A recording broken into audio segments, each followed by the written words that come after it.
예, 민간 부문 사업 평가에 대한 이야기부터 시작을 하겠습니다. 이제 꽤 오래전 일인데요. 이제 건물이 있었던 한전 부지 청담동 쪽에 있는데 그 코엑스 맞은편에 있는 부지인데요. 부지가 넓습니다. 한 제 기억에 한 7, 8년 전쯤인 것 같은데 이제 당시 경쟁 입찰에서 그 부지를 민간에 이제 매각하는 거예요. 그래서 이제 경매에 붙였습니다. 가장 높은 가격을 제시한 그 비더에게 입찰자에게 이제 낙찰하는 형태의 이제 경매를 진행을 했는데 당시 현대자동차가 10조 5,500억 원 어마어마한 금액이죠. 10조 원이 넘는 금액을 써서 그 부지를 낙찰을 받았습니다. 과연 그 땅에다가 뭘 할지는 잘 모르겠습니다만 과연 그 땅이 이제 현대자동차에게 그만한 가치가 있는 것일까 이런 생각을 좀 했었어요. 그 다음에 뭐 우리가 최근에 이슈가 되고 있는 성남시 대장동 개발 사업 계획서를 이제 세 개의 업체가 그쵸? 이제 하나는 콘소시엄이었고 세 개의 업체가 산업은행 그다음에 메리츠 증권 컨소시엄 그다음에 하나은행 세 개의 이제 경쟁 업체가 있었는데 개발 사업 계획서를 제출한 이제 하나은행이 결과적으로는 우선 협상 대상자로 지정이 됐습니다. 뭐 그 공공개발 사업 같은 경우 혹은 이제 민간 투자 사업 같은 경우에 이제 몇 가지 방식에 의해서 우선 협상 대상자를 선정을 하는데요. 뭐 당시에 뭐 찾아보시면 뭐 여러분 아실 수 있을 것 같고 최근에 이슈가 되고 있는 바로 그거죠, 그렇죠? 하나은행, 성남의뜰, 뭐 화천대유 뭐 다 그런 겁니다. 민간 부문 이익을 이제 대략 한 3,600억 원으로 추정을 했는데 어떻게 이걸 추정한 것일까? 뭐 음모론을 제기하는 게 아니고요. 여러분들이 이제 그 한 번쯤 들어봤을 만한 그다음에 최근에 이제 이슈가 되고 있는 핫 이슈죠, 그렇죠? 그래서 이제 제가 적어 놓은 거고 원래 이제 의도는 현대자동차도 그 부지로부터 뭘 할 생각이 있길래 10조의 가치를 여기에 부여했을까? 그 다음에 이제 성남의뜰, 뭐 하나은행도 마찬가지로 왜 그 대장동 개발 사업의 이익을 3,600원으로 추정했을까? 그러니까 어떻게 계산한 것일까? 물론 이제 지금 당장 개발을 시작해서 개발 이익이 바로 회수되는 건 아니기 때문에 시간을 두고 이제 이익을 회수하겠죠. 이런 이익을 어떻게 계산했을까? 이제 민간 부분 입장에서의 이야기를 제가 오늘부터 시작을 좀 하겠습니다. 비용 편익 분석에 앞서서 이제 민간 기업 입장에서 특정 사업에 대한 타당성 분석을 우리가 먼저 해보려고 하는데요. 대체적으로 접근 방법은 비슷하고 특정 사안에 대해서 그 민간 부분에서 사용하는 가격이나 혹은 변수 같은 것을 동일하게 공공부문에서도 혹은 정부에서도 사용할 수 있는 것인가? 그러니까 정부 프로젝트에 대해서도 민간 부문과 동일한 접근법을 사용할 수 있는 것인가에 대한 이야기를 이제 이어서 하도록 하겠습니다. 대체로 분석 방법은 비슷하니까 우리가 민간 부문의 사업 평가, 프로젝트 이밸류에이션을 좀 우리가 자세히 들여다보면 공공 부문에서의 프로젝트, 퍼블릭 프로젝트죠. 네. 프로젝트의 타당성 평가도 어렵지 않게 할 수 있을 거라고 생각합니다. 이제 어떤 기업이 두 가지 사업을 고민하고 있는데요. 하나는 이제 프로젝트 X라고 하고 다른 하나는 이제 프로젝트 Y라고 해보겠습니다.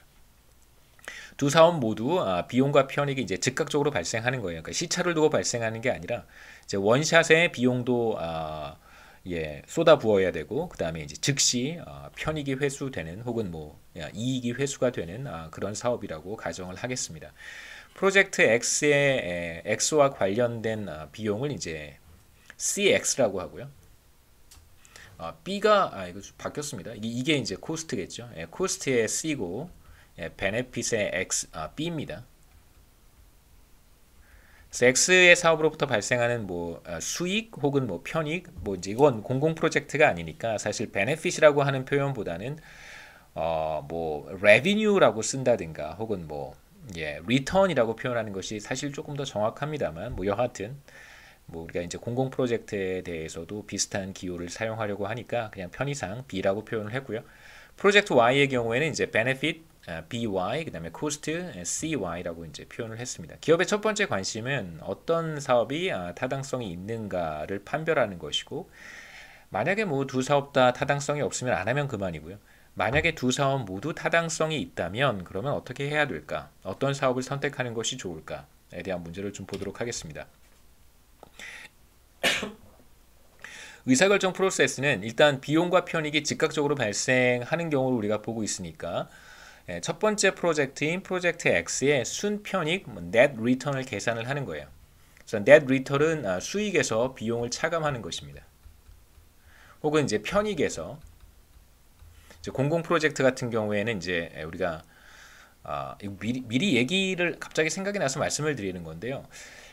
사실 이제 공공 프로젝트의 타당성을 검증할 때 그 국가 전체 차원에서 분석을 하기도 하고 거기에 이제 추가로 기업 입장에서 재무적 타당성이라고 하는 이제 분석도 같이 병행을 합니다. 그래서 뭐 예비 타당성 조사라고 했을 때 이제 경제적 타당성 분석해서 포함시키고 그 다음에 기업 입장에서 보는 재무적 타당성도 이제 포함시켜서 봅니다. 그러니까 재무적 타당성과 경제적 타당성이라고 하는 게 완전히 그 병립하는 건 아니고요.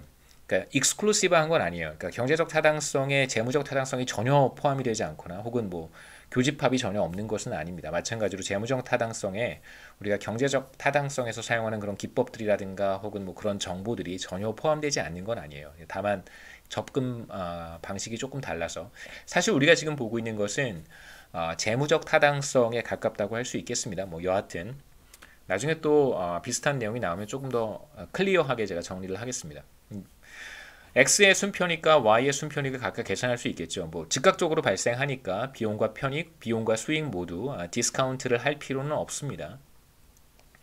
그래서 X의 경우, 이제 Y의 경우 순편익을 혹은 순이익을 모두 계산할 수 있고요.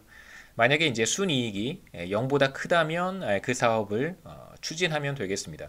세 번째로 만일 이 두 사업이 모두 타당성이 있다면 어드미서블 하다면 그러면 당연히 순편익이 그렇다면 그 중에 이제 하나만 시행할 수 있어요. 그 경우에는 당연히 순편익이 큰 사업을 시행하는 것이 좋습니다.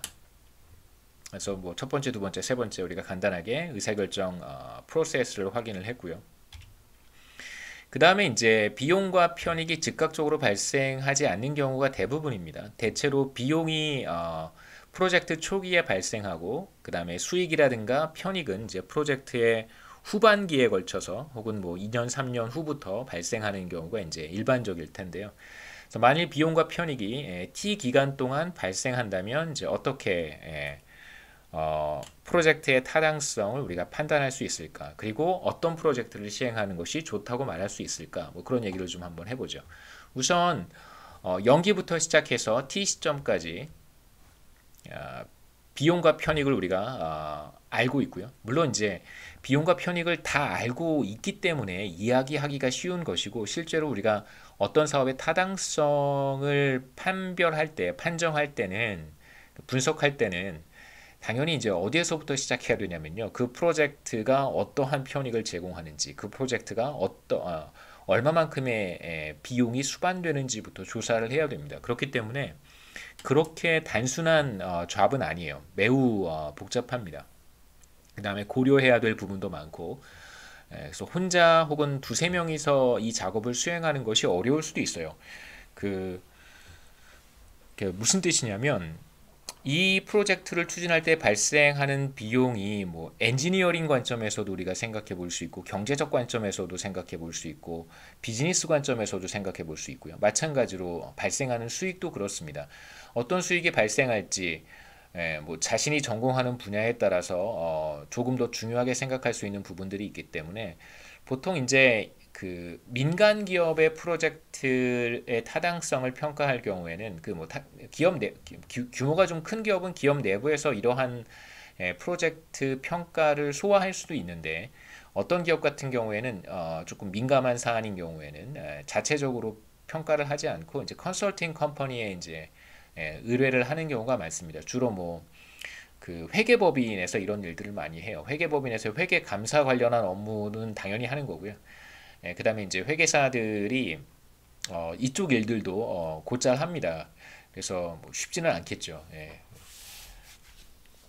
예, 곧잘 합니다. 저도 과거에 요즘은 안 하는데요. 과거에 이제 이런 업무를 수행을 할 때, 제 직장에서 이런 업무를 수행을 할 때, 그 이제 회계법인에 계시는 이제 회계사님하고 회계사님한테 이제 편의 계산하는 걸 부탁을 드렸고, 그 다음에 공사비 같은 계산 뭐 제가 모르니까요. 이제 엔지니어링 컴퍼니에 계시는 이제 그 임원분이시죠. 이사님한테 의뢰를 했던 적이 있습니다. 근데 뭐 베네핏과 코스트를 우리가 다 알고 있으면 뭐 현재 가치 계산하는 거야 뭐 엑셀에다가 집어넣고 계산만 하면 되니까 별 문제는 없습니다.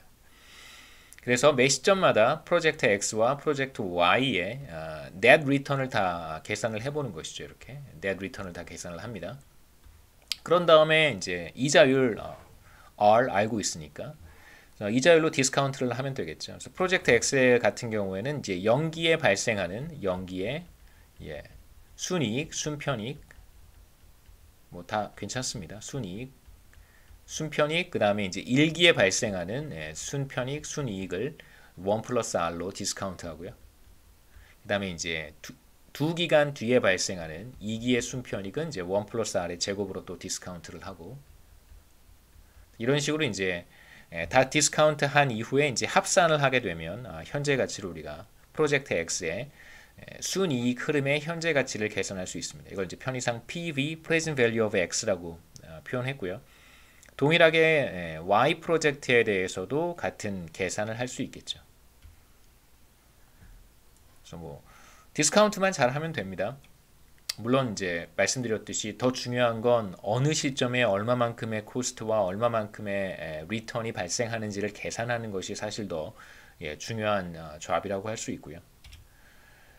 그래서 의사결정 프로세스는 이제 비용과 편익이 T 기간 동안 발생하는 경우에는 첫 번째로 각각의 경우 이제 net return 바로 benefit minus cost가 되겠죠. 매 시점마다 혹은 이제 순이익의 현재 가치를 계산을 합니다.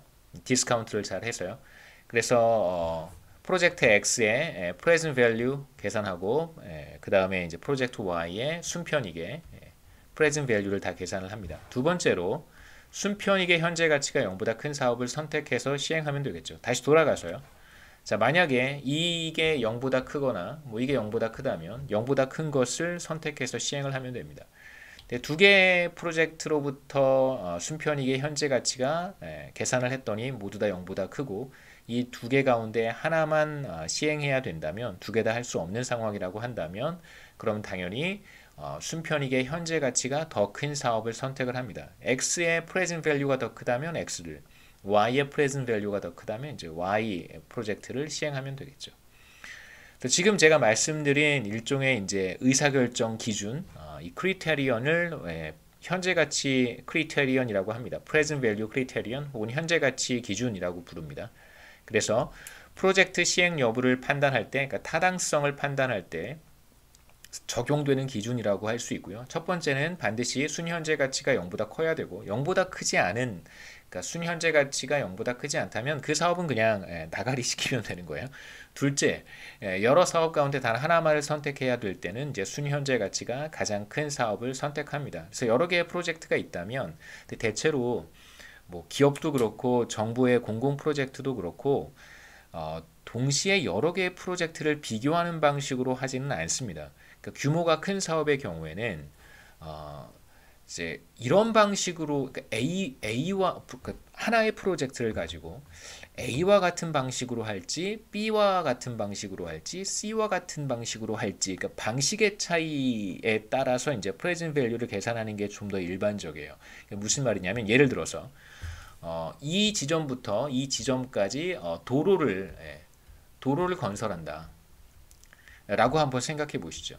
그러면 어떤 뭐 경기도든 뭐 서울시에 서울시의 도로를 추가로 건설하는 건 사실 쉽지 않습니다. 가장 최근에 들은 그 사업 아이템은 뭐가 있냐면 그 이제 제 집이 서초구 쪽이어서 우리 학교까지 오려면 이제 동부간선도로라고 하는 지금 운전해서 다니니까요. 동부간선도로를 이용하는데 그 동부간선도로가 그 뭐 이렇게 88 뭐죠? 올림픽대로라든가 강변북로처럼 이렇게 그 뭐죠? 그 예, 강이 아니고 그 있는데, 네, 그 천이 있죠. 무슨 천인지, 중랑천인가요? 중랑천을 끼고 도로가 나 있습니다. 이제 이거를 지하화하겠다고 하는 이제 사업 아이템을 어떤 기업이 이제 제시를 해서 이제 타당성을 이제 제가 검토한 건 아니고 타당성을 검토했다라고 하는 내용을 제가 본 적이 있는데, 제가 관련된 업무도 하니까요.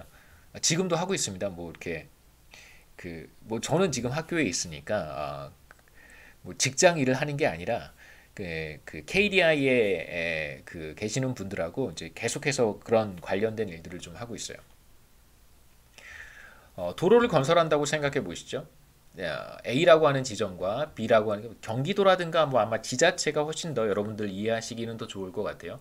그럼 이렇게 반듯하게 도로를 하나 놓을 수도 있고, 여기 이렇게 산이 있으면 터널을 만들어서 도로 건설 구간에 터널을 하나 추가로 만드는 식의 방식이 하나 있을 수 있고, 아니면 이렇게 산을 우회하는 도로 건설 방법도 하나 있을 수 있고요.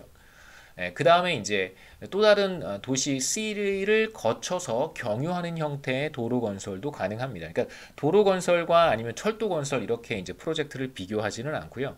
이제 하나의 프로젝트가 있으면 그 프로젝트를 어떠한 방식으로 시행할 것인가를 두고 두 가지, 세 가지, 네 가지 다양한 얼터네이티브를 비교하는 것이 뭐 우리한테는 지금 한국에서 시행되고 있는 이제 타당성 조사의 일반적인 형태라고 할 수 있어요. 그 다음에 이제 할인율에 대한 이야기를 좀 해볼 필요가 있는데, 말씀드렸듯이 할인율이 높으면, 할인율이 커지면 커질수록 더 많이 디스카운트가 되기 때문에 어떤 사업의 경우 먼 미래에 이제 편익이 발생할 것 같아요. 예를 들면 뭐 우주 개발 프로젝트라든가 아니면 지금 당장 뭔가 이렇게 실현되지 않고 기초 과학 연구 뭐 이런 것부터 시작해서 뭐 소재 연구라든가 이런 것들은 그 편익이 당장 2, 3년 안에 실현되는 것이 아니기 때문에 그런 프로젝트의 경우 디스카운트 레이트를 높게 적용을 하면, 높은 디스카운트 레이트를 적용하게 되면 사실 추진해서는 안 되는 경우가 많다고 할 수 있겠습니다. 왜냐하면 먼 미래에 발생하는 편익이 디스카운트 레이트가 높아버리면 그만큼 많이 디스카운트가 되잖아요. 그러면 뭐 거의 편익이 없는 것처럼 보일 수도 있기 때문에 그렇습니다. 그래서 두 종류의 프로젝트를 생각해 볼 텐데, 하나는 R&D 사업이고요. 뭐 하나는 이제 홍보 마케팅 관련된 사업이라고 해보겠습니다. 어느 기업에서 연구개발에 뭐 회사에 재원을 투입할 수도 있고, 그 다음에 마케팅에 재원을 투입할 수도 있겠죠. R&D 사업은 이제 사업 시행 초반과 마지막에 편익이 주로 발생하고, 이제 마케팅 관련된 사업은 뭐 애드버타이징 관련된 사업은 이제 마지막에만 편익이 발생한다고 가정해 보겠습니다. 이거 그냥 하나의 이그젬플이기 때문에 여기서 보셨으면 하는 것은 할인율의 변화에 따라서 선호되는 사업, 그러니까 채택이 될 수 있는, 타당성이 있다고 채택이 될 수 있는 사업이 달라질 수 있다는 것만 보셨으면 좋겠습니다. R&D 사업의 경우에는 제로 년도에 현재죠. 현재 시점에 비용이 $1,000 발생하고요. 혹은 뭐 순편익이 $1,000라고 해도 괜찮습니다. 그 다음에 홍보 사업 같은 경우에는 현재 시점에 최초 첫 번째 해에 $1,000만큼의 이제 비용이 발생한다라고 생각하시면 되겠죠. 그 다음에 R&D 사업은 1년 차에 $600만큼의 리턴이 발생하고 2년 차에는 없고 3년 차가 되면 이제 $550의 리턴이 발생합니다. 그래서 제가 여기서 순편익으로 해석하지 않고 첫 번째 시점, 연기에는 비용만 발생하고 1기, 2기, 3기에는 편익만 발생하는 걸로 제가 해석을 한 거예요. 그렇게 해석해도 뭐 큰 무리는 없습니다. 그 다음에 이제 3기에 가서 1기, 2기에는 어떠한 편익도 발생하지 않고 3기에 가서 이제 편익이 $1,200만큼 발생하는 거예요. 그래서 R&D 사업 같은 경우에는 그래도 1기에 편익이 조금 발생하지만 홍보 사업 같은 경우에는 이제 3기에만 편익이 발생하는 사업이라고 할 수 있습니다. 그러니까 조금 기다려야 되겠죠. 어떠한 할인율을 적용하느냐에 따라서 두 사업이 모두 다 타당성을 확보할 수도 있고 한 사업만 타당성을 확보할 수도 있습니다. 그래서 0%의 할인율을 적용한다는 얘기는 이건 디스카운트를 할 필요가 없는 거잖아요. 0% 이자율은 현재나 미래나 같은 거예요. 0기, 1기, 2기, 3기의 순편익을 모두 다 동일하게 간주하는 것입니다. 그래서 이 값을 다 더하면 그러면 이제 현재 가치 할인율이 0%일 때 현재 가치를 계산할 수 있어요. 계산해 보시면 1000 마이너스 1000 더하기 600 더하기 550 하면 150이 됩니다. 그래서 마찬가지로 홍보 사업의 경우에도 1000달러에서 그냥 1200달러 마이너스 1000 플러스 1200을 하면 이제 200달러만큼 되겠죠. 그래서 할인율이 0%일 때는 어차피 현재나 미래나 똑같이 간주하는 것이기 때문에 그냥 단순히 더했을 때 순편익이 가장 큰 홍보 사업이 당연히 더 우월한 사업이 되는 것입니다. 그래서 홍보 사업이 더 우월한 사업이 되고요. 근데 이제 할인율이 올라가기 시작하면 이야기가 달라집니다. 할인율 1%를 적용했을 때는 여전히 홍보 사업이 괜찮고요. 할인율이 그렇게 높지는 않으니까. 그런데 이제 5%까지 상승하게 되면 그러면 이제 미래에 발생하는 편익이 상대적으로 많이 디스카운트가 되니까 당연히 이 경우에는 R&D 사업이 보다 더 타당하다고 할 수 있습니다. 그래서 할인율 5%를 적용했을 때에는 두 사업 중에 어떤 것을 하나만 시행한다면 어떤 것을 시행하는 것이 좋겠는가? 당연히 R&D 사업을 시행하는 것이 좋고, 그 다음에 할인율이 더 높아지면 당연히 먼 미래에 리턴이 발생하는 홍보 사업의 경우에는 그 리턴을 훨씬 더 많이 디스카운트 할 수밖에 없어요. 무슨 말이냐면 3기의 홍보 사업 같은 경우에는 1200달러의 편익이 발생한단 말이에요. 자, 이걸 어떻게 디스카운트 해야 되냐면 7% 할인율의 경우에는 0.17의 3승으로 나누어 줘야 돼요. 1.07의 3승으로 나누어 줘야 됩니다. 그럼 당연히 리턴이 크게 줄어들 수밖에 없겠죠. 한번 제가 계산해 보죠. 1200 나누기 1.07의 3승. 이거 공학용 계산기가 어떻게 쓰는지 몰라서 이렇게 한번 해보겠습니다. 1.07 곱하기 1.07 곱하기 이렇게 하면 1.225 정도 돼요. 그러면 1200 나누기 1.0225였나요? 제가 계산을 잘못한 것 같습니다. 1.225였었나요?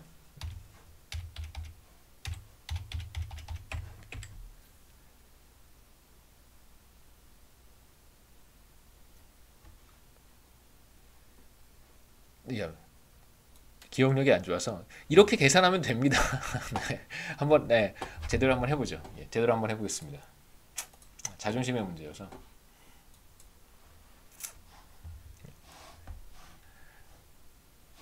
발생하는 편익은 1200이고요. 그 다음에 이제 적용되는 이자율은 7%를 우리가 적용하겠다고 했으니까 1.7에 3승을 하면 되겠죠. 그렇죠? 그래서 1.07에 3승을 하면 됩니다. 그래서 디스카운트 팩터가 바로 1.225가 되는데 나눠주면 되겠죠. 1200 나누기 1.225 하면 979.575가 돼요. 근데 이제 연기에 발생하는 코스트가 1000달러니까 여기에다가 1000달러를 빼주면 되겠죠. 그래서 마이너스 20만큼의 그 손실이 발생하는 사업이 되는 것입니다. 그러니까 여기서 보셔야 되는 것은 당연히 이제 할인율이 달라질 때 어떻게 변화하는가의 문제인데 이렇게 한번 해볼까요? 이거 엑셀을 사용하시면 여러분 다 하실 수 있을 거라고 생각합니다. 그래서 여기 이제 할인율을 한번 적어보죠. 0.07 경우에는 이렇게 한번 하면 조금 더 도움이 됩니다. 1 플러스 0.07에 3승을 하는 거죠. 그래서 만약에 이게 0.05가 되면 그러면 이제 36만큼 현재 가치는 36달러가 되는 거고, 만약에 0.01이 되면 164달러 정도가 현재 가치가 됩니다. 그래서 0.07의 할인율을 적용하게 되면 이제 20달러만큼 현재 가치가 마이너스가 되는 거예요. 그래서 대략 마이너스 21달러 정도의 오히려 손실이 발생한다고 얘기할 수 있겠죠.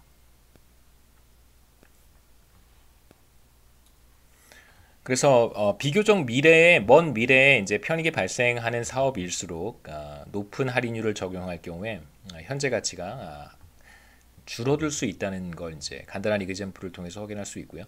할인율이 낮을 때는 먼 미래에 많은 편익이 발생하는 사업이 이제 불리하지 않지만 반대로 할인율이 높을 때에는 당장 편익이 많이 발생하는 사업이 훨씬 유리할 수 있습니다. 그러니까 이걸 이제 지난 시간에도 잠깐 얘기했지만 그러니까 할인율이 뭐 이렇게 생각해 볼 수 있어요. 할인율이 낮다는 얘기는 비교적 그 인내심이 많다고 볼 수 있고, 할인율이 높다는 것은 비교적 인내심이 약하다라고 볼 수 있습니다. 인내심이 약한 거죠. 그러니까 어떤 사회의 할인율이 높다면, 그건 이제 무슨 의미가 되냐면 그 사회의 구성원들, 평균적인 구성원들의 인내심이 비교적 약하다는 거예요. 그러니까 편익이 빨리 실현되지 않는 것을 조금 기다리지 못하는 조급함, 굉장히 높다면 할인율이 그렇게 이해해 볼 수도 있겠죠. 그 다음에 이제 민간 부분 사업평가 방법, 우리가 이제 현재 가치, 순편익, 순이익의 현재 가치를 비교하는 이야기를 했고, 그 다음에 이제 할인율이 중요한 역할을 한다는 것도 살펴봤습니다. 이제 이어서 내부 수익률은 무엇이고, 그 Internal Rate of Return이라고 하는데 IRR이라고 줄여서 부르기도 합니다. 그래서 IRR이에요. 내부 수익률. 내부 수익률이라고 하는 것이 무엇인지, 그 다음에 어떤 프로젝트가 고해야 될 때 그린라이트를 줄지 말지를 결정하는 또 하나의 기준으로 내부 수익률을 사용하기도 합니다. 사업 타당성을 판단하는 사업의 타당성을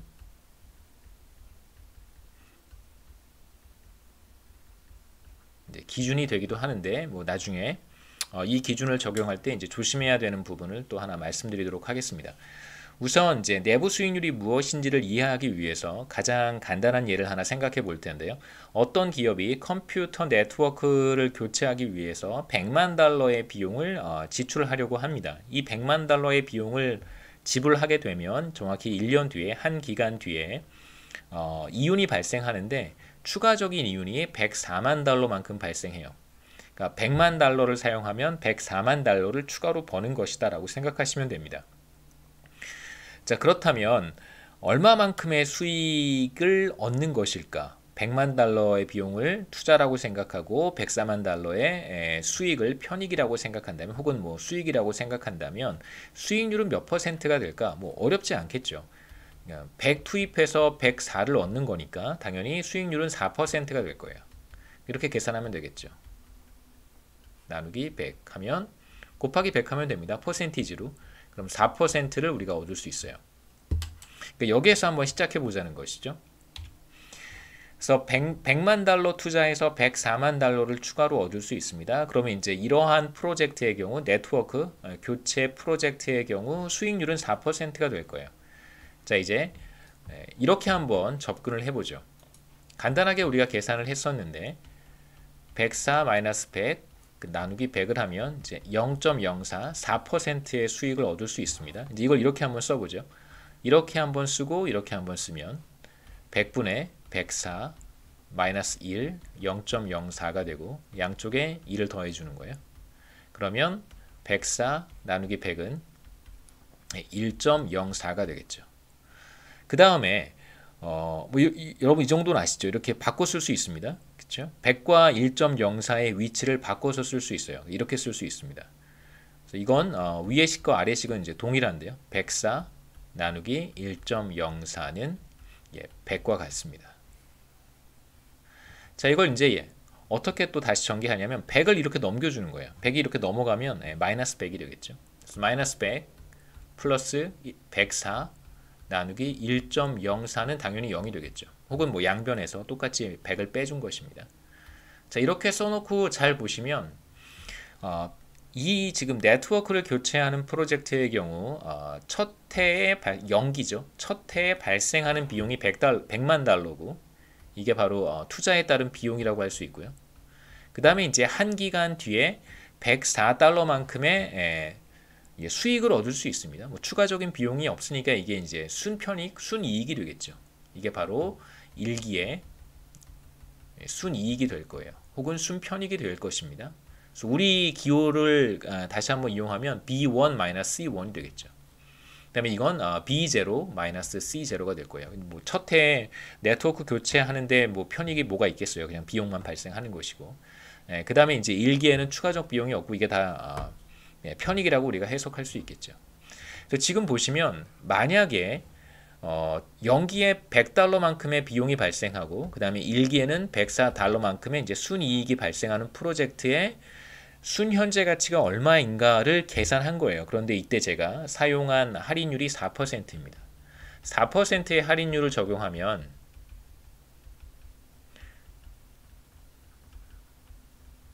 프레젠트 밸류는 바로 0이 돼요. 그런데 이 4%가 뭐냐면 이 프로젝트의 수익률이란 말이에요. 수익률입니다. 그러니까 여기에서 이제 여러분이 어떤 그 인투이션을 얻으셨으면 하냐면 수익률을 할인율로 수익률을 이런 아주 단순한 그러니까 첫 해에 비용 발생하고 두 번째 해에 편익이 발생하고 끝나는 이런 아주 단순한 그 프로젝트를 우리가 생각을 하고 있는 거잖아요. 이런 경우에 수익률을 할인율로 사용해서 그러니까 할인율에다가 수익률을 집어넣고 프레젠트 밸류를 계산하면 당연히 프레젠트 밸류는 0이 되는 거예요.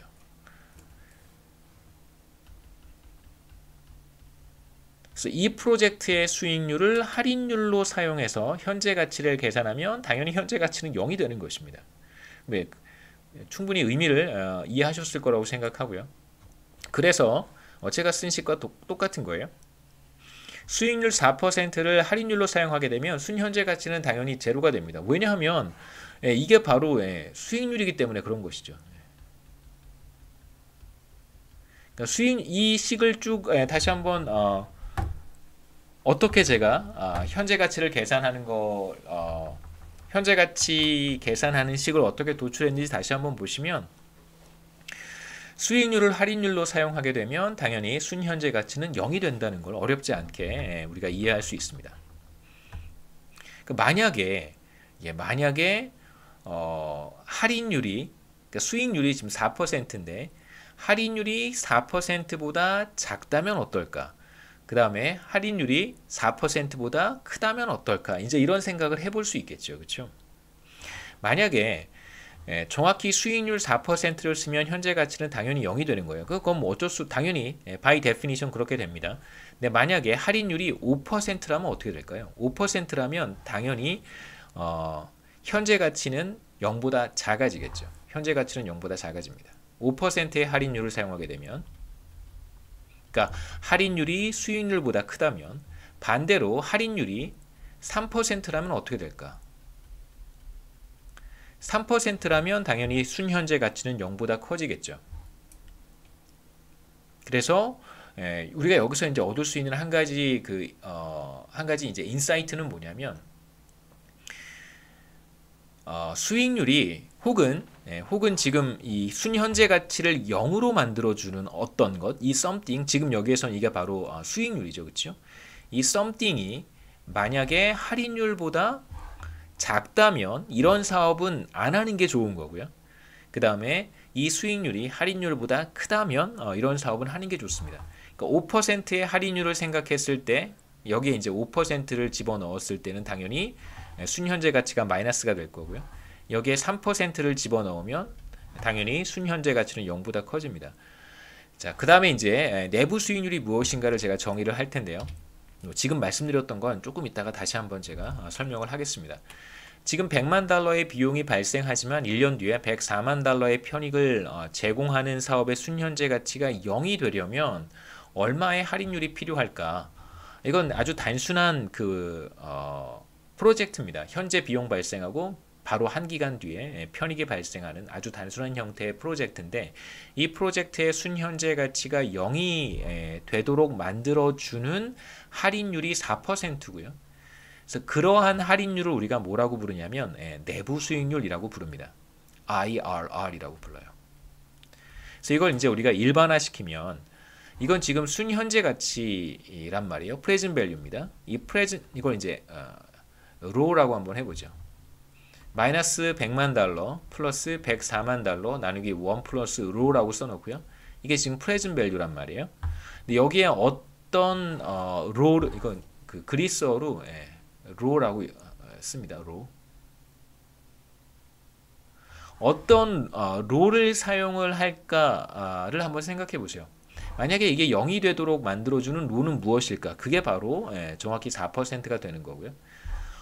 만약에 어떤 롤을 투입하면 이건 0보다 커질 수도 있고 또 어떤 롤을 사용하면 이건 0보다 작아질 수도 있어요.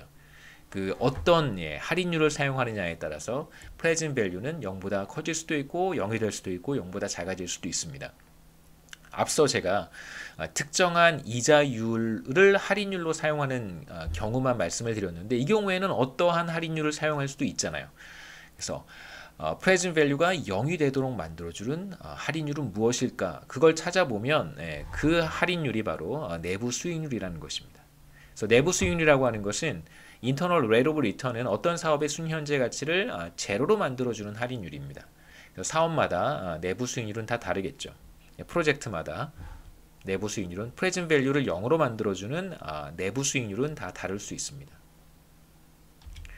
그래서 문제는 프로젝트가 이렇게 단순하지 않다는 거예요. 지금 100만 달러 투입하고 1년 뒤에 104만 달러를 버는 식의 프로젝트가 아니라 첫 해, 두 번째, 세 번째 계속해서 비용이 발생할 것이고 편익이라고 하는 것은 이익이라고 하는 것은 비교적 조금 시차를 두고 4년차, 5년차, 6년차 이렇게 발생할 거예요.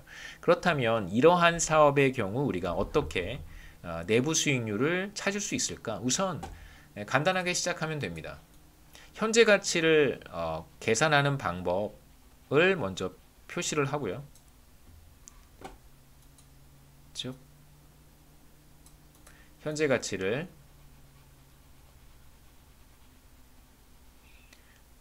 그 다음에 이제 우리의 관심은 주어진 할인율을 사용하는 것이 아니라 내부 수익률을 찾는 거니까 일반적으로 프레젠트 밸류를 이렇게 쓰겠죠. 첫 해에 발생하는 순편익, 두 번째 해에 발생하는 일기, 연기, 일기에 발생하는 순편익 이렇게 쭉 표현할 수 있습니다. 여기 이제 R이라고 쓰지 않고요. 대신에 이제 우리가 내부 수익률을 찾아야 되니까 편의상 이제 로라고 쓰겠습니다. 2기가 되면 1 플러스 로의 제곱에 2기의 순편익 이렇게 쭉 표현할 수 있겠죠. 그래서 마지막 t 시점까지 1 플러스 로의 t 이렇게 이제 현재 가치를 표현할 수 있는데 이 현재 가치가 로의 값에 따라서 b와 c는 그 스트림은 이미 다 이제 우리가 알고 있고요. 어떤 로를 사용하느냐에 따라서 로가 어떤 값을 갖느냐에 따라서 이제 프레젠트 밸류는 0보다 커질 수도 있고 같아질 수도 있고 작아질 수도 있잖아요. 우리가 앞서 R&D 사업과 이제 마케팅, 애드버타이징 관련된 사업 두 가지를 비교할 때 당연히 이제 할인율이 높아지면 마케팅과 관련한 프로젝트의 순현재 가치가 줄어들어서 결과적으로 7%의 할인율을 사용하면 마이너스가 된다는 사실을 확인했었습니다. 마찬가지로 로가 점점점 커지면 프레젠트 밸류는 당연히 감소하겠죠. 줄어들 것입니다. 자, 그렇다면 어떤 로의 값을 사용할 때 이 프레젠트 밸류가 0과 같아질까? 바로 그 로를 찾을 수 있을 것이고 그 로가 내부 수익률이라고 하는 거예요. 그래서 순현재 가치를 0으로 만들어주는 할인율을 우리가 찾을 수 있습니다. 그래서 내부 수익률은 이제 이 조건을 충족해야 되겠죠. 그래서 내부 수익률을 이용한 사업 시행 여부의 판단에 대한 이야기를 좀 할 텐데 우리가 순현재 가치 기준 Present Value Criterion에서 봤던 것처럼 내부 수익률도 우리가 가치 판단의 기준으로 사용할 수 사업의 타당성을 판단하는 지표로 사용할 수 있습니다. 그래서 내부 수익률이 높을수록 당연히 매력적인 사업인 것이죠. 그래서 만일 어떤 기업이 다른 곳에 투자를 했었더라면 3% 정도의 수익을 얻을 수 있는데 내부 수익률이 4%라면 그렇다면 당연히 다른 곳에 투자하지 않고 내부 수익률이 4%인 프로젝트에 투자하는 것이 더 좋다고 말할 수 있습니다.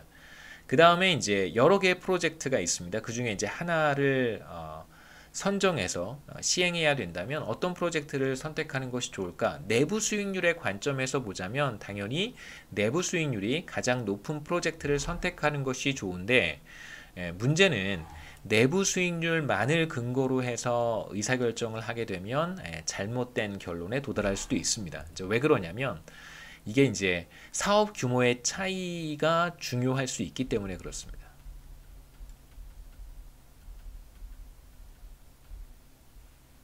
그러니까 이건 그냥 간단하게 아이디어를 말씀드리면, 그러니까 만 원 투자해서 10% 내부 수익률이 10%예요. 그럼 만 원 투자해서 10%면 1,000원 더 버는 거잖아요. 그렇죠? 그런데 내부 수익률이 1%예요. 근데 1억을 투자해서 1%를 벌 수 있어요. 그러면 이건 100만 원 버는 거잖아요. 그러니까 당연히 내부 수익률이 큰 게 더 좋습니다. 높은 것이 더 좋습니다. 그러니까 10% 내부 수익률이 10%인 사업을 추진할 것이냐, 내부 수익률이 1%인 사업을 추진할 것이냐라고 했을 때 당연히 이게 좋은데, 사업의 규모가 비슷할 때 이야기고요. 자, 이렇게 사업의 규모가 만 원과 1억의 차이면 내부 수익률만 가지고 하면 당연히 잘못된 결론에 도달할 수 있죠. 아무리 내부 수익률이 1%지만 100만 원을 벌 수 있는 게 더 낫죠. 만 원 짜리 프로젝트에서 1,000원 버는 거하고는 이야기가 다를 테니까. 뭐 간단하게 한번 보겠습니다. 어떤 기업이 뭐 제가 지금 말씀드린 이그젬플처럼 황당하진 않고요. 조금 더 현실적인 이그젬플인데요. 어떤 기업이 두 개의 프로젝트 X와 Y를 놓고 이제 고심을 하고 있습니다. 기업의 자금 조달 금리는 6%예요. 그러니까 뭐 반대로 얘기하면 어떤 프로젝트도 시행하지 않고 그냥 가지고 있는 회사 자금을, 프로젝트 자금을 그냥 이렇게 다른 데 투자하면 6%는 벌 수 있는 거죠. 혹은 뭐 자금 조달 금리가 6%면 이제 기회 비용이라고도 할 수 있겠죠. 지금 할인율은 6%입니다. 그러면 당연히 내부 수익률이 6%보다 높다면 그러면 이제 그런 사업을 시행하는 것이 좋은 것이죠. 프로젝트 X의 경우 지금 100달러를 투자하면 1년 뒤에 110달러의 수익이 발생합니다. 그러면 이거 아주 단순한 형태의 프로젝트니까요. 지금 코스트 투입해야 되고 한 기간 뒤에 리턴이 발생합니다. 그럼 당연히 내부 수익률이나 그냥 수익률이나 마찬가지죠. 쉽게 계산할 수 있습니다.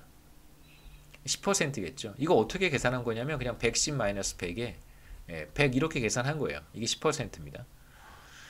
그 다음에 두 번째 프로젝트는 지금 1,000달러 투자하면 벌써 10배가 되는 거죠. 투자 규모가 10배입니다. X에 비해서. 1년 뒤에 1,080달러의 수익을 얻을 수 있어요. 내부 수익률은 8%겠죠. 그 쉽게 계산할 수 있습니다. 이거 이제 내부 수익률 계산하는 공식 그대로 이용하게 되면 1,000달러 마이너스 1,000 플러스 1 플러스 로에 1,080은 제로. 이 식을 로에 대해서 풀면 돼요. 당연히 그냥 8%가 되겠죠. 0.08이겠죠. 그러면 당연히 내부 수익률이 더 높은 프로젝트 X를 선택하는 것이 더 좋은가? 그렇지 않다는 거예요. 순현재 가치 계산해 보면, 자, 순현재 가치는 자금 조달 금리, 우리가 할인율로 사용을 할 텐데 6%니까요. 현재 가치 계산해 보면 3.77달러 정도 되고, 프로젝트 X는, 프로젝트 Y는 18.87달러입니다. 그러니까 순현재 가치로 비교해 보면 당연히 Y가 더 커요. 왜냐하면 프로젝트의 규모 자체가 더 크기 때문에 그렇습니다. 그러니까 내부 수익률에서의 차이가 좀 날 때는 반드시 프로젝트의 규모를 함께 비교해 봐야 돼요. 그래서 이런 말도 안 되는 비교를 실수하는 경우는 별로 없습니다. 그렇다면 내부 수익률을 사실 사용할 필요도 없는 거잖아요. 프로젝트 X와 프로젝트 Y의 규모 차이가 되게 커요. 그런 경우에는 사실 내부 수익률을 사용할 필요는 별로 없어요. 그냥 순현재 가치만 제시를 해도 아무 문제 없습니다. 근데 아까 제가 말씀드렸던 것처럼 어느 지역에 두 도시의 도로를 연결하는 그런 사업을 추진하는 경우에 대체로 그 얼터네이티브가 세 가지 지금 말씀드렸잖아요. 터널이 있는 경우, 뭐 산을 우회하는 경우, 또 다른 도시를 경유하는 경우, 뭐 여러 가지 대안들이 있을 텐데, 이런 대안들이 이렇게 뭐 대안끼리의 비교 같은 경우에는 총 공사비의 차이가 그렇게 많지 않아요. 대체로 사업의 규모는 유사합니다. 그런 경우에는 이제 내부 수익률을 가지고 판단하는 것이 도움이 될 수 있겠죠. 네, 그래서 말씀드렸듯이 이제 정부의 타당성 조사에는 내부 수익률이 꼭 포함이 되게 되어 있습니다. 반드시 그 타당성 조사에는 말씀드렸듯이 present value도 들어가야 되고 내부 수익률도 들어가야 됩니다. 그래서 뭐 책 한 권 이렇게 리포트를 써요.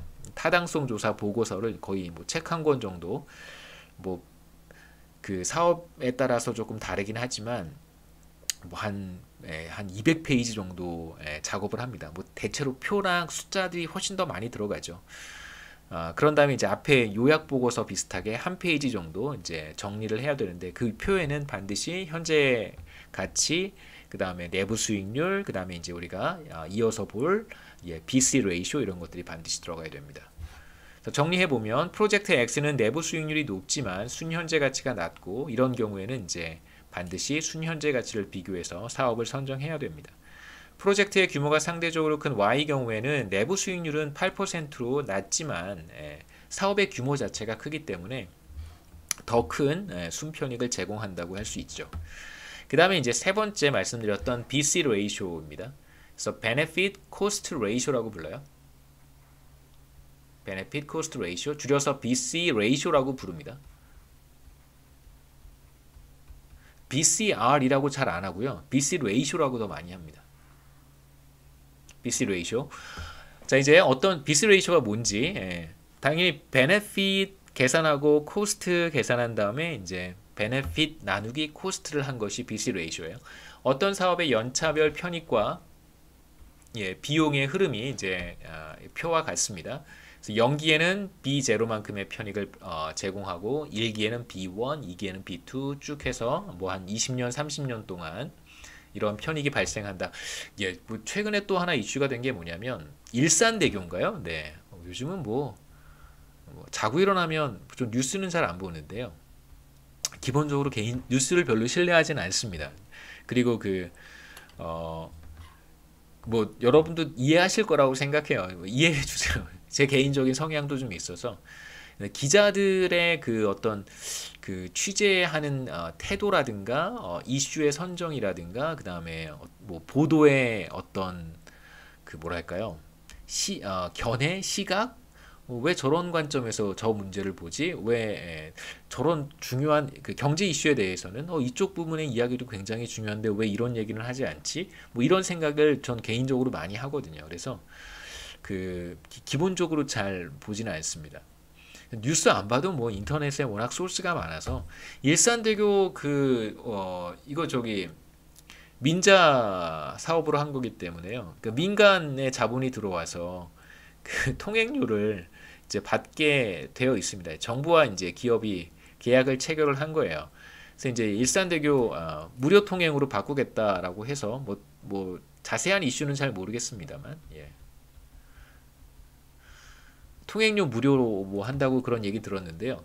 뭐 그게 이제 제가 말씀드리고 싶은 건 아니고 일산대교 다 들어보셨을 테니까 일산대교 같은 경우에 처음에 다리 만들 때 공사비 엄청 들어가겠죠. 그래서 C0, C1 한 3년 정도에 걸쳐서 다리 공사를 할 거예요. 그럼 이제 다리를 공사하는 동안은 무슨 편익이 있겠어요? 대체로 뭐 다 제로 가다가 이제 3차 년도나 4차 년도부터 시작해서 그 일산대교를 이용하는 사람들의 어떤 편익 같은 것들이 있겠죠. 그래서 뭐 일산대교를 이용하지 않았었더라면 다른 대교를 이용해서 다른 다리를 이용해서 혹은 우회도로를 이용해서 뭐 출퇴근을 한다든가 아니면 뭐 볼일을 본다든가 뭐 도로를 이용하긴 해야 될 테니까 이용자들에 한해서 이제 그런 편익들을 계산할 수 있을 거예요. 뭐 시간이 절감되는 편익도 발생할 것이고 그 다음에 뭐 얼마만큼 시간이 또 절약되는지 계산할 수 있으니까 그 다음에 또 어떤 편익이 있을까요? 제가 도로 사업은 잘 안 해봐서 뭐 머릿속에 떠오르는 것들이 많지는 않습니다만 뭐 등등등 그렇게 우리가 어떤 사업의 연차별 편익과 비용의 흐름 그 다음에 비용은 건설이 끝난 다음에 계속해서 메인티넌스를 해줘야 될 테니까 그 메인티넌스에 따른 비용도 우리가 생각해 볼 수 있습니다. 그래서 할인율이 R일 때 편익의 현재 가치 합을 계산할 수 있어요. 그래서 0기에 B0만큼의 편익, 그 다음에 1기에 B1만큼의 편익, 1 플러스 R로 디스카운트 해주고 베네핏에 대한 이야기만 하고 있습니다. 그 다음에 이제 2기에 발생하는 편익은 1 플러스 R의 제곱으로 디스카운트 해주고 따따따 마지막 시점까지 똑같이 하면 되겠죠. 그 다음에 이제 비용의 현재 가치 합도 우리가 계산할 수 있습니다. 같은 방식으로. 그래서 여기서 B는 0기에서부터 시작해서 T기까지 발생하는 총 편익의 현재 가치라고 할 수 있고 사실은 조금 더 정확히 얘기하면 총 편익의 현재 가치 합인데요. 그냥 총 편익의 현재 가치라고만 부르겠습니다. present value. 그 다음에 이제 비용의 현재 가치가 C고요. 이것도 총 비용의 현재 가치라고 하는 것이 조금 더 정확하겠죠. 현재 가치 합 매 시점마다 발생하는 비용을 디스카운트해서 다 더한 거니까요. 그 다음에 이제 BC 레이쇼라고 하는 것이 뭐냐면 현재 가치로 계산한 총 편익과 현재 가치로 계산한 총 비용의 비율이라고 할 수 있습니다. 그래서 B 나누기 C가 바로 BC 레이쇼예요. 그래서 말씀드렸듯이 타당성 조사 보고서 같은 걸 만들 때는 첫 번째 현재 가치, 두 번째 내부 수익률, 세 번째 BC 레이쇼. 근데 이제 그 BC 레이쇼를 셋 중에서 가장 중요하게 생각합니다. 그런데 이제 BC 레이쇼에도 어떠한 함정이 있을 수 있어요. 어떠한 함정이 있는지는 제가 또 조금 이따가 또 얘기하겠습니다. 그래서 보시면 BC 레이쇼가 어떤 값을 가져야 이 사업이 타당성이 있는지 우리가 가치 판단의 기준으로 혹은 타당성 여부에 대한 기준으로 사용할 수 있겠죠. 어떤 사업에서 발생하는 편익의 현재 가치를 그 사업에서 발생하는 비용의 현재 가치로 나눈 것이 바로 BC 레이쇼고요. BC 레이쇼가 1보다 큰 경우에는 이제 편익의 현재 가치가 비용의 현재 가치보다 크기 때문에 해당 사업을 시행하는 것이 좋고, 반대의 경우에는 그렇게 하지 않는 것이 좋습니다. 이 두 가지, 뭐 일과 같은 경우도 있는데요. 뭐 그런 경우는 극히 드무니까 정말 제가 나중에 또 하나 이건 영상을 만들고 있는 거여서 이게 항상 증거가 남잖아요. 그래서 쓸데없는 얘기를 하지 않는 게 뭐 저한테 좋은 것 같습니다. 여러분들한테 이런 얘기 해주면 되게 재밌긴 한데요. 어떤 제가 지금 하려고 하는 얘기 그러다가 마음을 바꾼 바로 그 얘기는 안 하는 것이 하면 뭐 여러분들한테 재밌어서 좋은데 저한테는 별로 득이 되는 게 없어서 안 하는 게 좋은 것 같습니다. 그 BC 레이쇼가 1보다 크면 당연히 B 나누기 C가 1보다 크다는 얘기는 이건 이제 B가 C보다 크다는 거잖아요. 당연히 이제 총 편익의 현재 가치가 총 비용의 현재 가치보다 큰 거예요. 그렇다면 이건 이 사업은 타당성이 있는 것이고, 반대로 총 편익의 현재 가치가 총 비용의 현재 가치보다 작아요. 그렇다면 이 사업은 이제 타당성이 없는 것이다, 이렇게 얘기합니다. 그래서 BC 레이쇼 가지고 BC 레이쇼가 1보다 크다면 이 사업은 뭐 대체로 타당성이 있다, 이렇게 얘기하죠. 그래서 지금 우리 이제 민간 부문의 사업 평가에 대한 이야기를 하고 있는데, 뭐 재정 사업의 경우에는 혹은 이제 정부 프로젝트의 경우에는 대체로 BC 레이쇼를 가지고 판단을 합니다. 근데 BC 레이쇼에도 이제 함정이 있을 수 있어요. 우선 BC 레이쇼를 조금 더 생각해 보고 그 함정에 대한 이야기를 해보죠. BC 레이쇼가 1보다 크다는 것은 편익의 현재 가치가 비용의 현재 가치보다 크다는 걸 의미를 해요. 그래서 이런 뜻이고, 말씀드렸듯이. 근데 B가 C보다 크다는 것은 뭐 다시 한번 제가 여기다 써볼 텐데, 뭐 별 내용은 아닙니다만, B-C가 0보다 크다는 게 현재 가치가 0보다 크다는 말과 같아요. 왜 그런지 한번 보시죠. 뭐 금방 이해하셨을 거라고 생각합니다. 자, B는 B0 더하기 B1 나누기 1 플러스 R, 그 다음에 B2 1 플러스 R의 제곱, 이렇게 이제 가는 거고요. 그 다음에 C는 C0에 C1 1 플러스 R, 이렇게 가는 거잖아요. 그러니까 비용의 총 비용의 현재 가치와 총 편익의 현재 가치에 대한 이야기를 하고 있는데, 지금 BC 레이쇼가 1보다 크다는 얘기는 무슨 말과 같냐면 B가 C보다 크다는 말과 같고, 이건 다시 B에서 C를 뺀 게 0보다 크다는 말과 같습니다. 그래서 이제 이 둘을 한번 빼보죠. 첫 번째 식에서 두 번째 식을 빼면 어떻게 되냐면 left hand side는 B-C가 되고, 이렇게 빼면 B0-C0가 되고요. 그 다음에 이제 이렇게 빼면 분모는 똑같으니까 B1-C1이 되고, 또 이렇게 빼면 분모는 똑같으니까 1 플러스 R의 제곱에 B2-C2가 돼요. 결국 이건 뭐냐면 이 오른쪽은 present value를 계산할 때 우리가 사용했던 겁니다. 그래서 오른쪽은 present value예요. 그래서 B-C는 바로 present value고, B-C가 0보다 크다는 말은 present value가 0보다 크다는 말과 같습니다. 그래서 BC 레이쇼가 1보다 크다는 말은 present value가 0보다 크다는 말과 같은 뜻이다 라고 우리가 받아들이면 되겠죠. 그 내용이고요. 그래서 B-C가 0보다 크다는 얘기는 이제 순편익의 현재 가치가 예, net present value예요.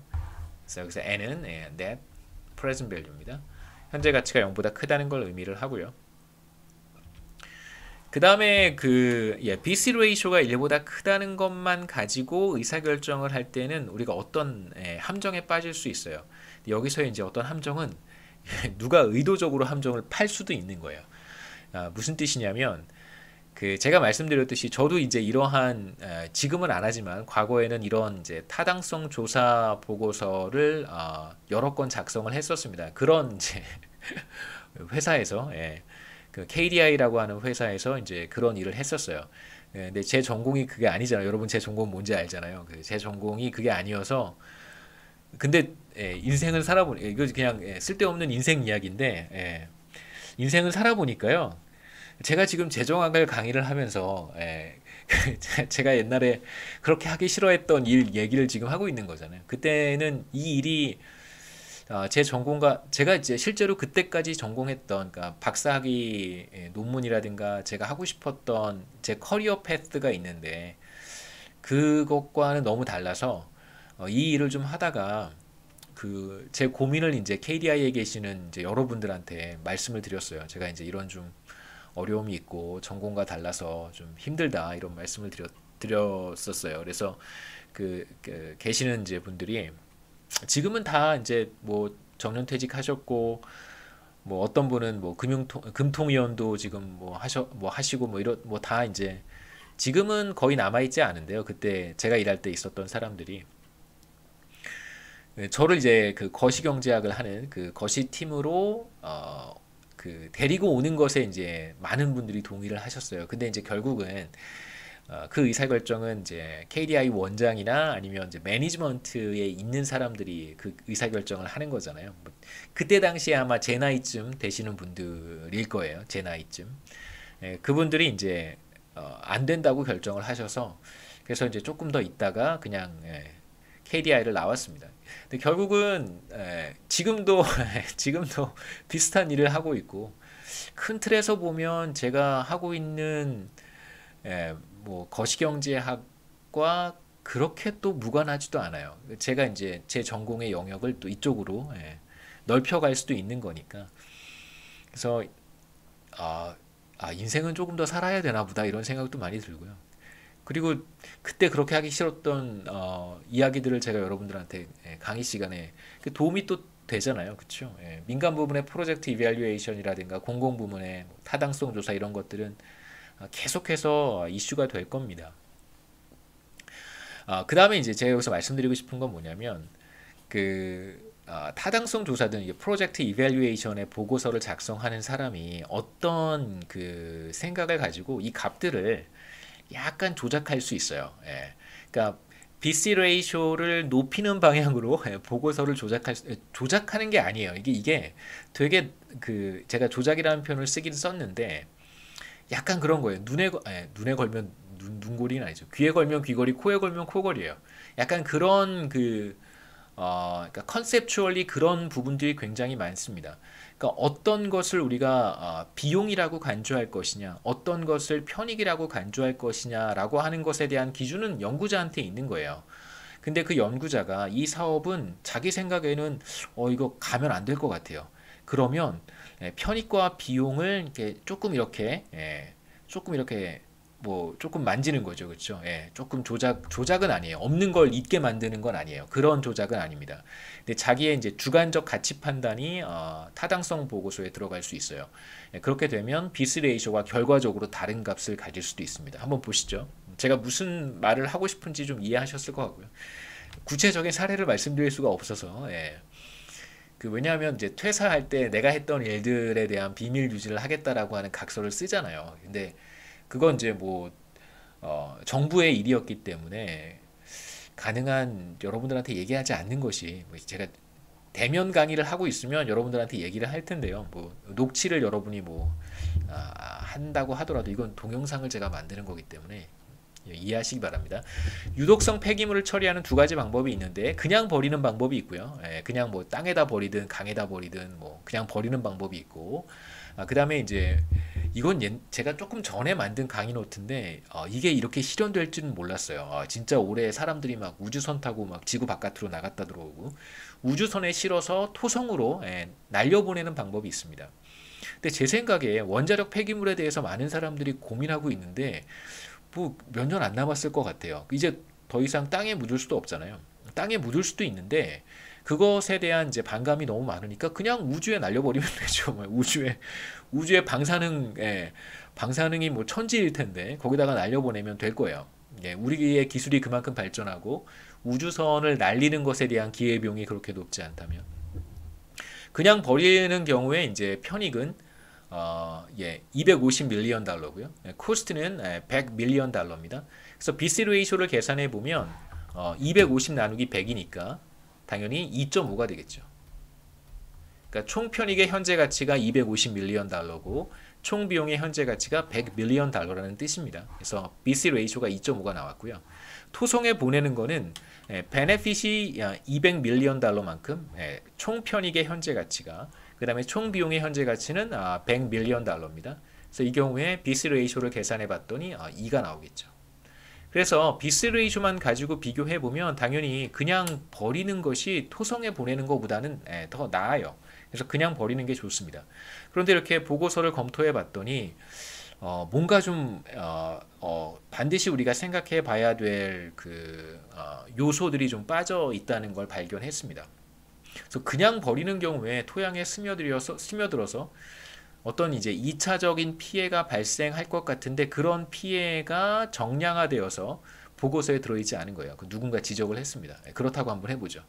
그래서 피해 규모는 현재 가치로 봤을 때 한 40 밀리언 달러 정도가 돼요. 자, 이제 보고서를 작성하는 사람의 이제 주관적 판단이 들어갈 수 있습니다.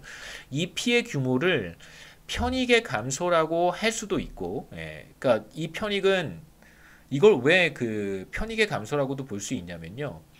토양이 오염되어서 그 토양으로부터 뭔가 어떤 편익을 누리는 사람들의 편익이 그만큼 줄어든 거기 때문에 이걸 편익의 감소라고 볼 수도 있고요. 그 다음에 이것을 피해 규모를 비용이라고 볼 수도 있습니다. 그래서 토양이 오염이 돼요. 이거를 중화시키는데 일정한 비용이 발생할 텐데 그 비용이 바로 피해 규모만큼일 거라고 볼 수도 있는 것이죠. 40 밀리언 달러를 코스트에 반영할 수도 있습니다. 그래서 피해 규모를 편익에 반영하는 경우, 편익이 그만큼 줄어드는 경우라고 할 수 있을 테니까 이 경우에는 그냥 버리는 경우에 발생하는 피해 규모니까요. 베네핏이 250에서 210으로 줄어들 거예요. 210 밀리언 달러로 줄어들 것입니다. 그러면 BC 레이쇼는 210 나누기 100이니까 2.1이 돼요. 그래서 이렇게 이렇게 이제 BC 레이쇼가 떨어지는 경우에는 비교해 보면 여전히 토성에 보내는 것보다는 그냥 땅에 버리는 게 낫고요. 피해 규모 40 밀리언 달러가 비용의 증가라고 연구자가 생각했다면 당연히 이제 코스트에 반영하겠죠. 베네핏은 똑같이 250 밀리언 달러인데 이번에는 코스트가 늘어나는 것입니다. 그래서 100에서 140 밀리언 달러로 늘어나요. 이 경우에 BC 레이쇼는 250 나누기 140이 될 테니까 이거 계산해 보면 1.8 정도 나온단 말이에요. 그러면 토성에 보낼 때는 BC 레이쇼가 2고 땅에 버릴 땐 BC 레이쇼가 1.8이에요. 그럼 당연히 토성에 버리는 게 나을 수도 있겠죠. 제가 아까 서두에 말씀드렸던 것처럼 어떤 아이템, 어떤 그 카테고리에서 발생하는 비용이든 편익이든 그런 것들을 이걸 내가 편익으로 반영할 것이냐 비용으로 반영할 것이냐에 따라서 이게 BC 레이쇼가 조금 달라질 수 있어요. 그러니까 만약에 어떤 연구자가 어떤 특정 사업에 대해서 이 사업은 절대 가면 안 돼 라고 하는 생각을 가지고 이제 그런 조금 중립적인 시각을 가지고 보고서를 작성하면 좋을 수도 있는데 연구자에 따라서 자신의 어떤 그러니까 뭐 여러 가지가 생각해 봐야 돼요. 그러니까 매니지먼트에 있는 사람이 보통 이제 기획재정부에서 이런 사업이 오면 기획재정부에서 KDI로 넘기고 KDI 내부에서 이제 이 프로젝트, 이 사업을 타당성 조사 사업을 어떤 연구자에게 맡길까를 이제 판단을 하는데 그 매니지먼트에서 판단하는 것이죠. 근데 이제 뭐 저처럼 뭐 좀 중립적인 생각, 제가 중립적인지는 저도 잘 모르겠습니다만 중립적인 생각을 가지고 있는 사람은 뭐 크게 생각하지 않고 그냥 BC 레이쇼를 계산할 수도 있는데 뭐 어떤 뭔가 이제 좀 어떤 신념이 굉장히 강하다든가 아니면 네, 뭐 사람마다 다 다르니까 그런 경우에는 예, BC 레이쇼가 뭐 달라질 수도 있겠죠. 그럴 수 있습니다. 뭐 할 얘기 굉장히 많은데 뭐 나중에 여러분 뭐 만날 수 있는 기회가 되면 제가 뭐 궁금한 거 있으시면 물어보시면 제가 많이 말씀드리겠습니다. 편익은 마이너스 비용이고 비용은 마이너스 편익이기 때문에 뭐 이런 문제가 얼마든 발생할 수 있습니다. 그래서 편익을 마이너스 비용이라고 볼 것인지 뭐 아니면 플러스 편익으로 볼 것인지 또는 비용을 그냥 비용으로 볼 것인지 플러스 비용으로 볼 것인지 마이너스 편익으로 볼 것인지 문제가 발생할 수 있습니다. 그래서 내부 수익률이나 비스 레이쇼를 이용할 경우에 이제 잘못된 의사결정을 하게 될 가능성도 배제할 수는 없고요. 따라서 사업의 타당성을 평가하는 대체로 가장 해롭지 않은 방법이 바로 현재가치 기준이라고 할 수 있습니다. 공공사업에 적용되는 할인율부터 시작해서 이제 공공사업의 비용과 편익 이야기를 시작할 텐데요. 우선 민간 부문에서의 프로젝트 이밸류에이션에 적용하는 할인율이라고 하는 것은 그냥 어렵지 않게 우리가 생각해 볼 수 있는 것이 바로 시장 이자율입니다. 혹은 그 기업의 자금 조달 비용이라고 할 수 있겠죠. 자금 조달과 관련된 이자율이라고 할 수 있습니다. 네, 그런데 공공부문에서 혹은 정부가 수행하는 프로젝트의 경우에는 어떤 그 할인율을 적용해야 될까? 시장 이자율을 적용해도 괜찮을까? 이런 기본적인 질문을 가지고 우리가 한번 공공사업에 대한 이야기를 시작하려고 하는데요. 공공부문 혹은 뭐 정부도 민간 부분과 마찬가지로 어떤 프로젝트를 추진할 때 현재 가치를 계산해야 됩니다. 그러니까 실제로 현재 이게 제도화되어 있어요. 부산의 가덕도 신공항 얘기 나왔을 때 저는 정말 속된 말로 미치고 팔짝 뛸 뻔했습니다. 그러니까 저도 이제 관련된 부문에 종사하고 있는 사람으로서 말씀을 드리는 건데요. 우리가 이걸 20년도 더 됐어요. 그러니까 이걸 제도화하는데 상당히 많은 노력과 시간을 투입을 한 것입니다. 국가도 그렇게 했고, 뭐 KDI도 그런 일에 오랫동안 관여했고요.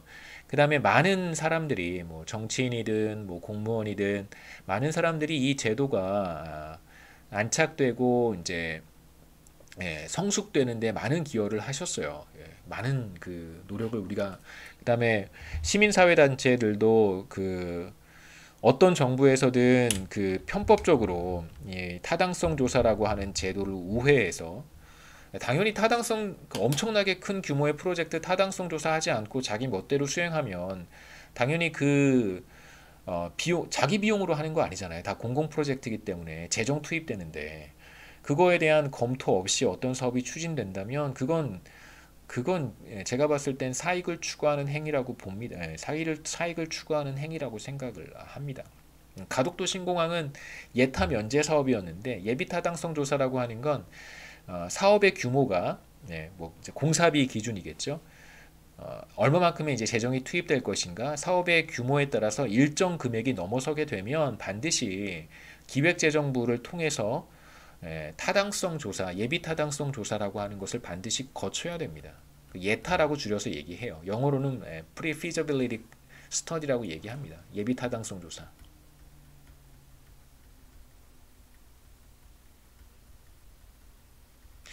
그러니까 지자체에서도 도로 사업할 때, 철도 사업할 때 이런 거 할 때 다 예타하거든요. 굉장히 중요한 제도고요. 그래서 맨날 막 언성도 높일 때도 있고 뭐 BC 레이쇼 이런 거 조금 전에 봤던 거 그거 일 넘지 않아 가지고 일 넘으면 이제 갈 수 있는 거잖아요. 그 사업 갈 수 있는데 일 넘지 않아서 저도 그랬었습니다. 저한테까지 찾아와서 지자체 네, 누군지 말씀드릴 수는 없습니다만 어떤 굉장히 높으신 분이 저한테 오셔서 저 같은 사람한테까지 오셔서 이 사업 꼭 좀 고하게 해달라고 제가 이제 프로젝트 매니저니까 PM이니까 저한테 와서 또 이렇게 막 부탁하시고 그 다음에 막 때 되면 뭐 또 지역의 지자체니까 지역의 특산물 같은 걸 또 KDI로 보내세요. 그러면 이제 그거 어떡해요? 뭐 돌려보내면 또 다시 보내니까 그냥 우리들끼리 다 직원들 다 나눠 먹고 뭐, 뭐 이런 뭐 그랬던 적도 있습니다. 그 여러분 대장동 사업 이런 뭐 어떨지 그림이 그려지실 거라고 생각해요. 자, 그러나 공공부문에서 추진하는 프로젝트에 대한 편익과 비용은 민간 부문과는 다른 방식으로 추정을 하고요. 현재 가치를 계산할 때 적용되는 할인율도 좀 다릅니다. 민간 부문의 할인율은 뭐 대체로 시장 이자율 혹은 뭐 자금 조달 금리 정도가 적절하겠죠. 민간 부문의 할인율은 다른 곳에 투자했을 때 얻을 수 있는 수익률을 반영하는 것이 적정할 테니까요. 하지만 정부 사업의 경우에는 그렇지 않습니다. 우선 쉽게 생각할 수 있는 것이 정부가 재원을 조달할 때 국채를 발행한단 말이에요. 중앙정부의 경우에는, 뭐 지방정부의 경우에는 지방채를 발행할 수도 있습니다만, 국채를 발행할 때, 그러니까 국채 금리는 시장 이자율보다 훨씬 낮아요. 그렇기 때문에 조금 낮은 할인율을 적용할 수도 있습니다. 그렇다면 정부가 이렇게 국채 금리를 할인율로 적용해야 될까? 아니면 민간 부문에서 사용하는 할인율을 그대로 사용해야 될까? 아니면 어떤 특별한 할인율을 채택해서 사용해야 될까? 그 특별한 할인율을 사회적 할인율이라고 부릅니다. Social Discount Rate라고 해요. 자, 첫 번째 이제 민간 부문의 할인율을 이용하는 경우를 생각해 볼 수 있는데 그러면 민간 부문의 할인율이 하나만 있는 건 아니기 때문에 어떤 할인율을 사용해야 될까? 공공사업에 필요한 재원을 마련하기 위해서 이제 가계로부터 세금을 거둘 수도 있고 기업으로부터 이제 세금을 거둘 수도 있습니다. 뭐 소득세의 형태로 가계로부터 거둘 수도 있고 법인세의 형태로 기업으로부터 거둘 수도 있어요. 기업으로부터 재원을 마련하는 경우에 만약에 어떤 기업들이 뭐 다수의 기업을 생각해 보시죠. 하나의 기업이라고 생각하지 마시고 다수의 기업이 최근 투자에서 16%의 수익률을 얻었어요. 그러니까 예를 들면 $1,000짜리 프로젝트를 통해서 $160를 번 거죠. 여기에서는 이제 세금을 내기 전에 세전 수익률입니다. 16%의 수익률을 얻었습니다. 그런데 이제 정부가 법인세든 기업의 세금을 기업으로부터 세금을 거두어서 어떤 프로젝트를 수행한다고 할 때 어떤 할인율을 적용하는 것이 좋을까? 이 경우에는 기업들한테서 지금 $1,000만큼을 그 파이낸싱을 하는 거란 말이에요. 텍스 파이낸싱을 하는 것입니다. 만약에 그러지 않았었더라면 기업들은 $160의 투자 수익을 얻었을 거예요. 그러니까 정부는 기업들의 투자 수익의 기회를 사실상 차단한 것입니다. 셧다운 해버린 거예요. 그렇다면 정부가 사용해야 되는 할인율은 바로 16%, 세전 수익률인 16%라고 할 수 있겠죠. 그래서 여러분 제가 최근에 이렇게 좀 여러 가지 시간이 다 돼서 쓸데없는 얘기 하나만 하고 마치겠습니다. 제가 최근에 쓸데없는 여러 가지 일들을 지금 하고 있잖아요. 학교 뭐 안팎에서 여러 가지 일들을 좀 하고 있는데 많은 학생들이 뭐 복지 정책에 대한 전반적인 복지 정책에 대해서 저도 부정적인 시각을 가지고 있는 것은 아니지만 재원 조달에 있어서 여러분 조금 더 좀 날카로운 견해, 시각 이런 것들을 좀 가지셨으면 좋겠습니다. 지금 우리가 간단하게 제가 뭐 말도 안 되는 이기잼플이긴 하지만 이렇게 텍스 파이낸싱을 한다면 그 코스트는 얼마가 될까? 16%의 수익률을 내고 있었다면 사실상 16%의 수익률을 얻을 수 있는 기회를 셧다운 해버린 것이고 그렇다면 이 $1,000를 정부가 더 유용하게 사용할 수 있어야 된다는 거예요. 네, 그렇다면 제가 말씀드렸듯이 이 $1,000를 사용해서 공공 프로젝트를 수행할 때 타당성 조사라고 하는 것은 매우 의미가 있는 그 사전 조사가 될 수 있겠죠. 그래서 타당성 조사 같은 거 면제해버리고 그냥 다 통과하고 뭐 필요하니까 뭐 국익에 도움이 되니까 이런 논리는 사실 경제학자들한테 그렇게 모르겠습니다. 대중들한테는 설득력이 있을지 모르겠지만 적어도 여러분들한테도 설득력은 없을 거라고 생각해요. 저한테는 당연히 설득력이 없고요.